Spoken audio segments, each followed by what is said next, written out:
Welcome to Ruined by the Internet. I'm Gareth King. Today we're asking, has the Internet ruined reputation management? By creating an environment of radically decentralised authority, the Internet shattered a slow, controlled process, turning it into a fast, volatile and potentially permanent crisis cycle.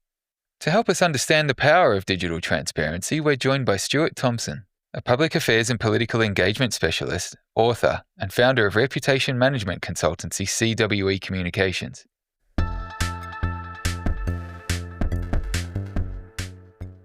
Stuart, thank you so much for joining us and welcome to the show. Pleasure. Thanks for having me on, Gareth. It's a very kind of you to invite me along. I'm keen to see what we can uncover today, but before we get into it, can you tell us a bit about the work that you do and the journey that's led you to this point? Yeah, it's been a bit of a different route into, I suppose, communications as a whole, but particularly reputation management. I'd always been fascinated by current affairs and politics. Did a PhD in politics and then thought, well, what do I do now? I mean, I'd love to sort of work in around politics, but how do you do that? So I wrote around to all the political lobbying firms that I could find. There was a book called Dodd's Parliamentary Companion that had all the sort of pen portraits of politicians, sort of MPs from the Westminster Parliament in, and in the back of that, all the lobbying firms. This seems really weird now, but anyway, all the lobbying firms used to advertise. So I just wrote around to them and said, look, can I have a job? Unsurprisingly, most of them wrote back and went, no, but one or two did write back and I came down to London and I got an internship with a PR communications firm, and that was the start of the journey. And then I worked for a couple of big global law firms, again, doing public affairs, so political engagement work, and then increasingly more and more around reputation management. And then for the last sort of 3 years or so, I've been running it as myself as CWE Communications. So I've got a couple of books out, again, about reputation management, public affairs as well. So that's how I've ended up covering all these sorts of issues, Gareth. What a varied repertoire you've got there. But, we are here today to discuss the impact that the digital world has had on reputation management and communications, I guess, in a wider sense. As someone who's just outlined such an extensive experience in this area, what surprised you the most so far about how things have played out since the arrival of the internet and various forms of tech? I think it's, I suppose, two things. One is, this is going to sound obvious on one level, but it's just the speed of change. So when I was doing political monitoring work, what was going on in and around Parliament, I was literally getting the printouts from what was happening in Parliament, cutting them out, pasting it, so proper cutting and pasting, and then faxing it off, through to now, literally nanoseconds later, rumours go round, you have to get a response out. But I think the challenge that comes with that, and I suppose this is a reflection, is that despite lots of us doing this sort of work, trying to warn organisations about the need for preparedness, still many aren't. They aren't quite ready for what happens if something goes wrong.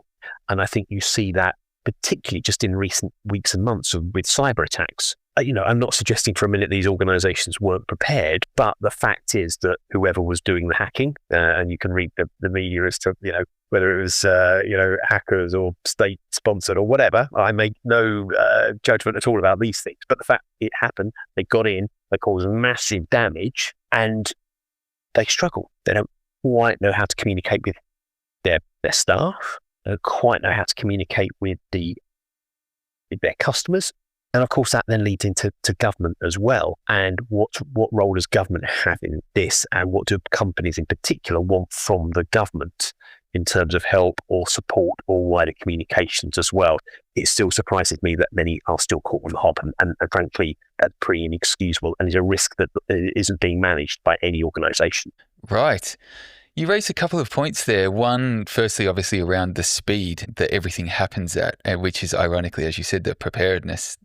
You'd think at speed when you need to operate so fast, you would invest more in there. I think the other interesting thing is that we know that this world is now 24/7, and the speed that it can be activated within that 24/7 is almost instantaneous. Does that mean that this need for constant vigilance in the sense of preparedness or reaction, has that made reputation management now really like a 24/7, 365 job, and a potentially damaging crisis right around the clock? I can imagine once upon a time it would have been a lot easier to manage when you had a little bit of lag before stories might get out or you had time to respond. But it feels like now people just want instant action on everything and you need to be able to give them that. But In that sense, what are some of the different approaches to handling that? You mentioned governments and organizations and even potentially down to people. Like what are people doing to try and deal with this current situation? Yeah, you could touch a number of relevant points, Gareth. I mean, I think in the first instance, that speed of response, and it's not that all organizations have to have all the information at their fingertips straight away. That's just simply not going to happen. Instead, it's more about just making sure, that a vacuum isn't created that allows others, ill-informed pundits, tweeters, messengers, Xers, whatever, to fill that space, and that's what the media cover. So even if it's, look, this is early doors, we don't really know what's going on, we're doing everything we can, as soon as we have more information, we'll absolutely be on it, and then you can provide that information as and when it comes available. That's a perfectly acceptable starting point. Nobody expects you to have everything straight away. But when you don't do that, when there is that silence, then others come in. I suppose it's even worse than 24/7, 365, again, whichever we want to say, because it's global as well. So again, another foundation, solid foundation has to be built on having access to that information, of knowing what is being said and done about you across the world. And that means that threat, that attack, could be an attack, could be self-inflicted, could be an attack from outside, could be something you've done, could be something that an individual member of the team has done. The bigger corporate structure may not be paying particular attention to. All of those things are risks that need to be managed. So speed is of the essence, but it doesn't have to be instant explanation, instant information all the time. You do have a period of time to get some information out there. And the other part of that is just making sure you got the channels so that in advance, so you're not just relying on the traditional press release or media statement or whatever to get things out to rectify the situation. Actually, in advance of these things, you have channels. LinkedIn, Twitter, TikTok, whatever is right for your organization, that you have those in place already so that you can then get that information out there and people can find out what the real position is. Right. That makes total sense in a contingency plan if a certain situation was to kind of happen. But what about when the unexpected happens? Whether it's real, whether it's fake, that's kind of irrelevant. We know just how quickly something can spread online. So would you say in the current landscape with, let's say, billions of users that can potentially become those attackers to any person, organization, government, company, whatever it is, who holds the real power in reputation management today? Is it the PR team with the reach and the right channels? Or is it potentially an anonymous online user with a grudge and the right audience? Like, who wins this battle? Yeah, I mean, look, these are huge challenges. There's no one answer, I don't think, to any of these things. So I suppose my challenge back to you would be that for most organizations, looking at the risks, most organizations will know where their risks are or could be. I'm not going to say that you can plan for absolutely everything, but for most organizations, you'll know where the problems may lie or could lie if X, Y, and Z happens. So I think that scenario planning, again, is pretty fundamental to that crisis situation scenario. In terms of who holds the sort of the lever to that reputation, if you think about reputation as being a sort of a bank account, if you like, you pay into the bank account. So those, as you suggested, there was sort of well-honed PR teams, maybe an activist CEO, maybe, the way that you do, I mean, I know this, again, in the current political climate, DEI issues, but the way they treat the environment, their employees, open up to those from various and diverse backgrounds and the opportunities given to them and provided to them, all of that stuff, if you like, really important, will vary between organizations, but pretty fundamentally important. You pay into that bank account. If a problem arises, the challenge comes in, it's a withdrawal from that bank account, in essence. You can take a few hits. The challenge comes is if you keep making those withdrawals, or those withdrawals are happening, and that balance gets to zero or goes into overdraft, then you're in real problems. So if you are most organizations, if you've done that reputation building, you can weather that storm a little bit more effective. You've got some leeway to deliver that. But I mean, you might get interventions from regulators anyway, depending on what it is. But, you'll get regulatory interventions. You'll get politicians saying outrageous things about you. You'll get governmental action. You'll get boycotts that are effective on your products and those sorts of things. That's where the real problem comes. And that's why you see Some crises are absolutely fundamental, and some companies and organizations and individuals go. They disintegrate, company fails or whatever. Others, such as the likes of VW, for instance, with their Dieselgate, it sounded absolutely fundamental to that organization. But the reality was that because people still think they make good cars and they're pretty reliable and they're worth the money, then actually that was a blip. They still had to rebuild trust and say that they were taking action. Again, we can come on to this as well, but the what you do side of things if it starts unraveling. But because they were seen to take action, worked with the regulatory authorities, paid the fines, but fundamentally their product was good and people still had trust and faith in it, they could recover. Yes, look, that makes total sense. And I think we see that there's lots of contemporary examples. There was something you said there around unexpected things that can happen. And I guess for me, that makes me think as to how the internet itself operates. Now, a really good one that's come to my mind while you were speaking there, I think it was Dove. Dove, the kind of deodorants and body wash beauty and products things like that. Yeah. And so they had a very, very, very deep metaphorical bank account. They had this incredibly brilliant, successful campaign called Real Beauty, where they took away all the fake stuff, and that gave them so much cred. But I think it was a few years ago now, they released this advert. And what it showed was this, do you know the one? It was a series of women and they were all taking their t-shirt off and they became a woman of a different race in the next scene. And it had a sequence. So it wasn't anyone that was called out in particular. It was just demonstrating this is a product for all women. It works the same for everybody. Now, the crisis, as I think that you already know about, was that somebody took the snippet of it, which was an African American woman, I believe, took the t-shirt off and became a white woman. Now, you look at that in isolation and you could see it looks awful. The optics of that are terrible. But in the context of the wider piece, it feels a little bit innocuous to me. Maybe the step change was a bit on the nose, but I don't think there was really any ill intent done with that. But as we've said, this is the power of the users online. Someone can snippet that, turn it into an outrage piece of content, and that's spread around the world almost instantly. That is just an insane crisis when no amount of apology is enough to get that off your plate at that point in time. In situations like that, whether it's governments, organizations, individuals, like how do they deal with things like that? We've seen whether it's a celebrity that might have done something and they do this apology and everyone's like, that's PR'd. No one buys it. You know what I mean? Everyone thinks it's fake. Like, what are some of the approaches that they can do if they're really serious about getting back on track with people in the world? I think, first of all, it's about having a good relationship with your, I say stakeholders, but people generally, like Dove in that instance, they could put it down and it was a mistake. Everybody makes mistakes, but it's what you do afterwards. How do you rectify that error? And you see some organizations, some individuals will have sort of, zero empathy. Don't know what's going on here. I'm just going to plow on regardless. And I will just try and PR my way out of it. In that instance, dropping the ad.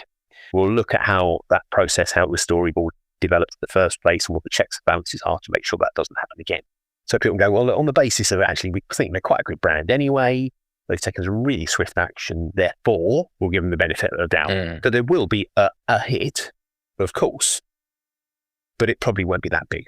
Even sometimes a bit of bad publicity like that can actually be beneficial because it reminds people of all the good work that you've done as well, which you may also do in those sort of statements. You may also say, look, we've done some brilliant work here. We've put lots of time and effort into whatever program it happens to be, but we got this wrong. It just went wrong. We don't know why it went wrong. We'll find out why it went wrong. And actually, we'll have an investigation. It'll be independent and we'll publish and we'll be really open and transparent so you can see exactly what went wrong and how we're dealing with it.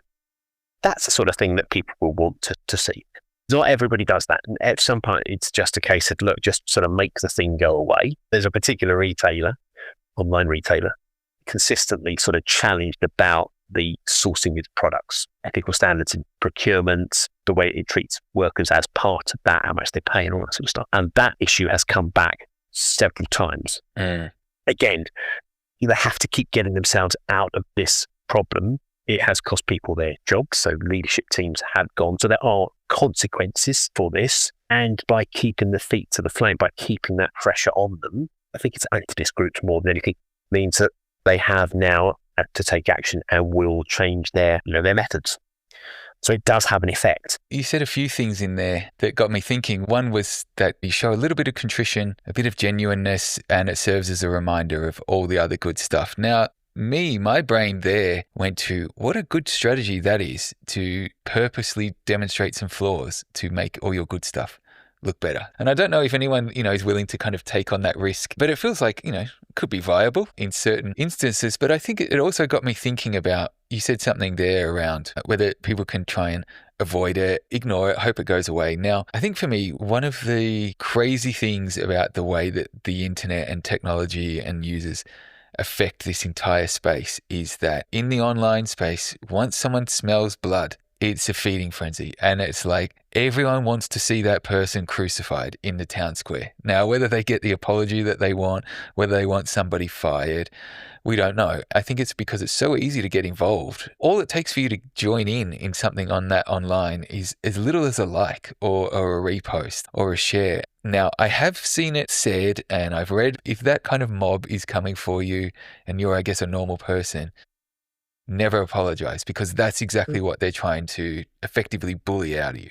Now, of course, if you've done certain bad things, I'm sure an apology is in order. But if you've just made a human error and you've got a mob coming after you, all they want out of you is an apology. Is that a viable strategy? Just to ignore it, and they'll eventually move on to the next one in about 5 minutes? Instinctively, no. I mean, I'm just trying to, so as you were saying, I'm trying to think of examples. I mean, look, it's mainly politicians, if I'm being brutally honest about this no apology thing. So you never admit. Look, we've had lots of campaigns here in the UK. We've had lots of prime ministers recently. The idea being the Brexit vote.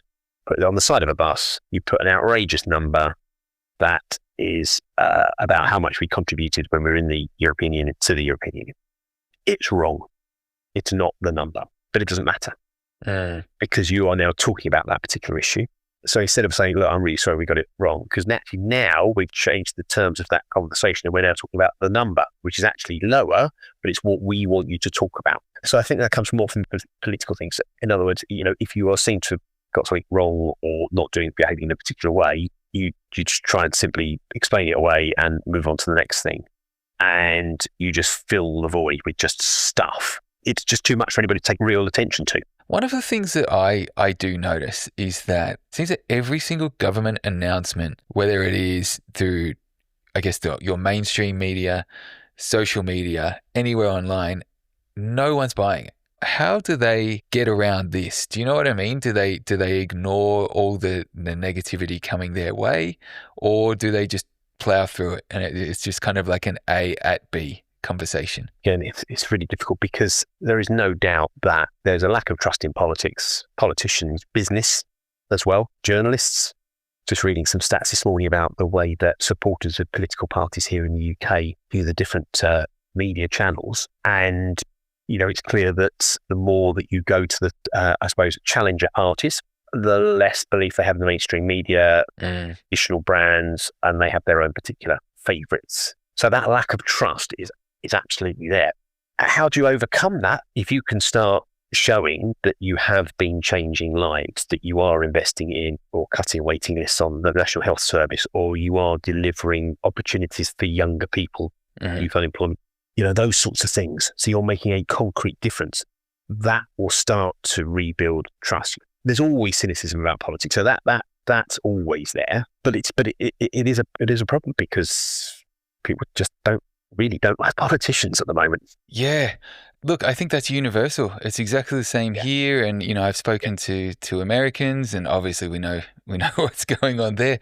But you also mentioned there around businesses. How is things like SEO made reputation management easier, or maybe it's made it more difficult? Can you buy your way out of anything bad by simply burying it? I think we all have to be aware of anybody that's involved in communications, marketing, etc., is the ethics side of things. Does that organisation behave in the way that it says it does? If you say that you behave in a certain way, offer a certain level of goods, treat the environment in a certain way, then that's what you live by. Where a gap emerges between the what you say and what you do, that's when the problem comes. You can take a little giveaway because, of course, you have independent rules. Again, back to that, how do we prove these things, etc. But if consistently that gap is there, maybe deliberately by some companies, that's a problem. That's a problem for us as individual practitioners and our ethics, but that's a problem for the companies and the business, and they will be found out eventually because of that nature of that online challenge, because of the very democratized, decentralized sort of way that these things work. You will be found out because there are a lot of people sitting in a lot of chairs, looking at a lot of screens, and some people are really motivated to absolutely look at everything that business does. No, absolutely. And I think that kind of goes back to what we were saying before, like once there's a little sniff of blood, like everyone wants to see someone fail. It seems to be much more entertaining than building somebody up. But you also mentioned ethics there too. And I'm sure like everything, there's going to be people that operate outside that. Putting aside the kind of the ethical concerns of using AI in certain ways, one of the things that we've seen is the explosion recently of AI generated content online. One of the discussions we've had here a little while ago was around it being used to make likenesses of politicians. We've seen the way it can just make stuff and attribute it to whether it's a person, a brand, an organization, what have you. Because this is getting so much better, faster, more sophisticated in what it can do, what kind of challenges is this going to present when you really don't know where it's come from and, more importantly, if it is real or not? Like, what thoughts are already happening around this? Yeah, I mean, again, AI, deepfakes, videos, audio, that impacts on all of us every day. Mm-hmm. We are all under greater threat from somebody bringing my phone, saying it's my son, deepfake, I need money now, can you transfer it to me? Companies have fallen for that sort of thing before because it sounds genuine. Absolutely. Obviously, sexually explicit content as well, particularly for women. And then you add in that lack of trust in politicians and then this sort of undercover audio which claims to have somebody saying something outrageous, etc., that isn't true. So what do we do about that? If they've got some way to counter that, if they have some way that you can genuinely say quickly, that's not true. This isn't us. That's important. But the other thing is if this seems something completely different from their usual way of doing things, or, suddenly they have a view about an issue that they haven't talked about before, it just seems a bit weird. Therefore, you question it when you see it. You think, really? Is that something they would do? Again, that's part of that. Back to where we started, Gareth, but part of that constant vigilance piece. If I see stuff that is rubbish, I do something about it. I don't just let it fester and grow, and then people start sharing it, and it sticks going there. No, you put it down. Get in contact with the channel and say, take this down. Get rid of this. This isn't true. This is damaging. At least you can then say, as part of your explanation, this isn't true, and I've taken action and I'm getting it taken down. Yes. I mean, that makes total sense. And there was a couple of things I'd love to explore on that. Firstly there, one, does that constant vigilance and the risk of something coming out or being exposed, is that having a tendency to make people actually more honest and legit, because they don't have such an opaque, I guess, way to hide everything. Now it's kind of 24/7. But importantly, again, you said something there around getting stuff taken down. We know through the pandemic, there was all sorts of stuff, whether it was rumors, information, whatever, just spread in all different kind of directions. And we know that, especially in the US, governments have pressured these platforms to take down narratives or whatever it is that are in conflict with the government of the day. Do governments use this kind of like pressure campaigns to, I guess, shoo away anything that could damage them? I mean, I'm sure that there is, but is this a thing that goes on? Like every government would do this? Any technology can be used positively or negatively. So, has the internet opened up opportunities for us to be more involved in keeping businesses to account and governments to account because there's more transparency, more emphasis on information. So I have more opportunity to get involved. Yeah. And that's fantastic. So we can all be much more activist, if you want to use that word, in the way that we deal with things. can that same technology also be used to close down dissent or misused, which I think I think you were hedging towards it, which is the sort of so I would just sort of know. I mean, and the answer, of course, is yes. Of course, it can be. Look, some countries just simply turn off the internet, don't they? And then therefore people can't communicate anymore. But when politicians themselves don't use facts, when they are leaning into that slightly conspiratorial, vaccines, for instance, as a classic case in point at the moment, sadly, then you could say that's the misuse of the platform as well. I don't know. I mean, maybe it's a bit too broad, a bit too philosophical, but so I think the answer is yes. It can be used for good and it can be used for bad. That's the simplistic way. And then on top of that, there's all these nuances to those discussions, I think. No, absolutely. I think you get where I was going with this, and it was more around the influence that governments and companies at those very, very top echelons have to be able to kind of be doing that and controlling a narrative that is out there. But moving on, one thing I wanted to ask you was about the concept of reputation launderers. Can you explain what they are and what they do and tools and techniques they use? Well, I suppose, they come in all sorts of different shapes and forms, and what we tend to think of them nowadays are these sort of influencer types, where a business will work with an influencer to try and say this is the real story about this particular company or country. The argument has been made that certainly for some countries in the Middle East, they have values or way of working or lack of democracy that other countries may not feel particularly comfortable with. And therefore, how do you overcome that?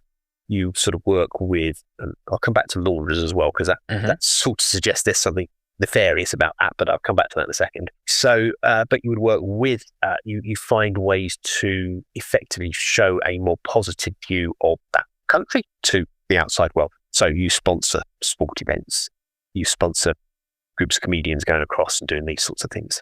You will have some people that say that you are sort of laundering in some way the image or sports washing, greenwashing, whatever it happens to be, that particular reputation.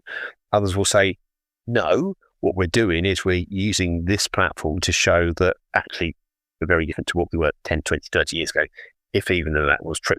But the sort of the laundering idea suggests that, again, there's something that's not really changed. So the activist side of things, those that pay particular attention to maybe some of those countries will say, actually, look, you know what? It hasn't changed that much. So don't be fooled by this idea that just because they've got a comedy session that suddenly free speech is there and you can challenge powers that be, etc. Because that's not true type thing. So they will try and keep that going. But that laundering idea, I think, does suggest there's something slightly nefarious about it. And effectively, they're just taking the cash to show that place or that company in a better light. That's the exact point. And they shouldn't be. For me, I was curious because it does sound, nefarious, but at the end of the day, it just sounds like you're looking for good PR opportunities, and that makes total sense. So it sounds a lot cooler than the reality. And Gareth, those influencers, if you want to put it like that, will be, they will talk to a particular community or they will talk to a particular group of young people that they listed. So, a company coming along and working with you on something that audience values is no bad thing. That can be a really useful tool, and not at all nefarious. Now, but there are challenges. So sometimes, if we look at some of the regulators here in terms of advertising, where a company will often work with an influencer and they'll do something on Instagram or whatever, and it doesn't get labeled as an advert. So there is a financial transaction that's taken place between that business and that influencer, and they don't mark it as an ad. The regulators have said they should do, but that still comes up every now and again. Now, to me, that's unethical, and that does feel nefarious because effectively you're not communicating transparently with that audience, but that's easily overcome. You tag it, you show them properly, I've got a relationship with this business, but I'm still prepared to talk to you, my audience, about this particular thing. Yeah, look, transparency. And again, that makes total sense too, simply because there is an inherent cynicism with people, whether they're looking at companies or brands or governments. Like people just, you're automatically feel like coming at a place from distrust. I mean, that's something that the internet and technology has enabled infinite fold. But one thing, again, I wanted to ask you around, just for anybody that might not be aware, what would you say are the telltale signs of a coordinated smear campaign or attack on whether it's a person or a business, a government, whatever, in the digital space? What do they look like, the obvious tells? Well, names on social media aren't names. Weird name with lots of numbers and letters and X's after the end of it, that sort of thing. Pictures that are, I can use a particular example from the UK, but I won't do because I get me into trouble, so I'm not going to. But just obviously made up fake pictures that may play on particular themes of the time. That's when you know it's not real, or you've got a fair chance of it not being real. Now, again, does that stop the media following it? No, not necessarily, but it means that it's part of your argument. You can say, look, we've looked at these people and actually they aren't people, they're bots. This is some sort of organised campaign against us for whatever reason. But again, doesn't get over the fundamentals. If you know your business, if you know your organisation, if you know your people and you have the policies, the processes in place, even if that is the case, you can still argue against it clearly and forcefully. Right. That's interesting to hear, especially thinking about the way that I guess the digital space operates, where it is that slightly bizarre, surreal, kind of meme-driven culture. Like people leaning into these absurdities and rather than kind of running away from them. So how do you think things will play out? Now, we know there's bot farms and all sorts of ways of launching these digital attacks, whether they're cyber attacks or smear campaigns, whatever it is. But how do you think things play out in the digital landscape as technology, whether it's AI or anything else, continues to get more autonomous and less human? Where is that going to take us, do you reckon? That's a really tough question to look at. We talked about the sort of us individually as activists. Now that becomes even more effective when I can stick an AI onto helping me do that. I can be even more granular than I was before. So I can be less expert, but actually more effective. When it comes back to the company, that means they absolutely have to be on top of everything in a way that the activist is as well, or the challenger is. Maybe that helps everybody to know their business much better than they currently do. So again, that's not necessarily a bad thing, but I think that could be partly a consequence of that as well. But the more that, if it's just sort of AI generated content in that sense, then the more noise there is, the more that human element, the more that the real challenge, the human story, which is already what drives most of us and media nowadays, becomes even more important. So in some way, maybe this is the positive way, but in some way, that is the really positive side of this, is that humanity part becomes more important again and, cuts through the AI noise. It's the human side. Yep. Look, totally agree. I like to think of it in that optimist sense too, that eventually that humanity, that's what's going to shake out of all of this. It's the most important part of it. But on that note, if you could give everyone one piece of advice, they were potentially concerned about the way that their reputation could be affected in the digital space, what piece of advice would you offer them as the most important?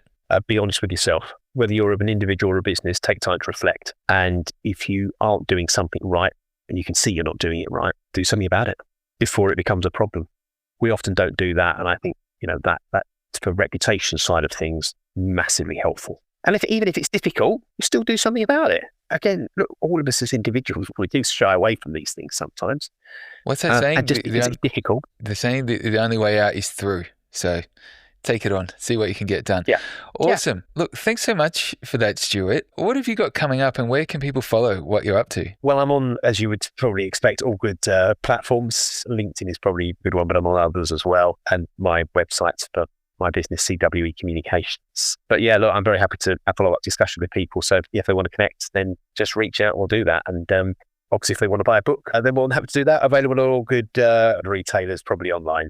We'll drop the link in the show notes. Stuart, thank you so much. Pleasure. Thank you very much. I've really enjoyed our time, so thank you very much. For more info on what we've discussed today, check out the show notes. If you enjoyed this one, you can subscribe to Ruined by the Internet on your favourite podcast app and help spread the word by sharing this episode or leaving a review. I'm Gareth King. See you next time.